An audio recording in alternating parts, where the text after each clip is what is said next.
A trio of systems, including Tropical Storm Hone, continue brewing in the Pacific east of our islands, serving as a good reminder to always be prepared for a potential natural disaster. Joining us now with some tips on doing so is Matthew Wells, the Communications Director for the Hawaii Red Cross. Aloha and good morning, Matthew. Thank you so much for stopping by with us this morning. Good morning. Thanks for the opportunity. Time is now. What should people keep in mind when they're preparing for severe weather? What we always recommend, and I hope this sounds familiar to people, is get a kit, make a plan, stay informed. Really, those are very small efforts that are going to pay in dividends that could be life-saving. When you're talking about some of the items that people need, what are some of the common items and then things that people might forget?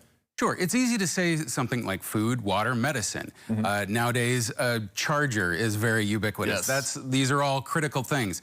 It starts to become things that you don't normally think about when you start talking about important documents. Keeping things together like deeds to your home or your rental agreements, cars, anything along those lines. Those, if you can just grab them and go, it really facilitates the insurance process. There's other things to bear in mind as well. When you have, say, an excitable family member, maybe it's a young child, maybe it's a puppy, who knows what it is, but if you have somebody that's just very sensory overload, think of it that way, but they have a toy or something that keeps them calm, that item stops being a luxury and starts becoming a necessity. So it's always good to think about those things as well. That is a great point. I never thought about that. I've never heard anybody talk about that when preparing for an emergency, but that's as a father especially, right. That is a great point, Matthew, so thank you so much for that. Once you're prepared with your keiki, your family, your pets, what are some of the things that you can do for your home and your property? Again, it's small steps that have a big payoff, and that's making sure that you bring in everything from your lanai or your patio, your yard that could be picked up in the wind. We don't want anything to become a projectile. People could be getting hurt, even though everybody should be inside. We all know that there's anything that can happen. So make sure you do that. If you live in an area that's known for flooding, be ready. Maybe you have enough time to prepare for sandbags, or maybe it's just making sure that your car has a full tank of gas or a fully charged battery so that if that order to evacuate comes through, you can very quickly.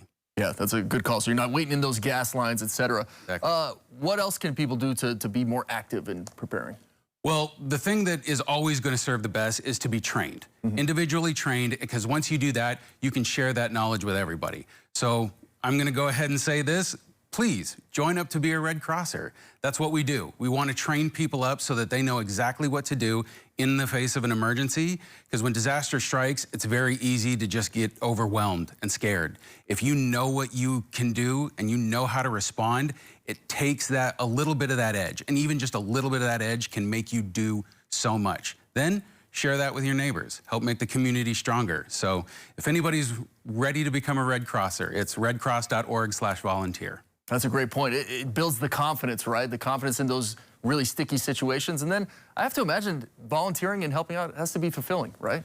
It really is. It's a kind of an incredible thing to say that you come to work or you volunteer and you know what you're doing has a very tangible way of helping everyone around you.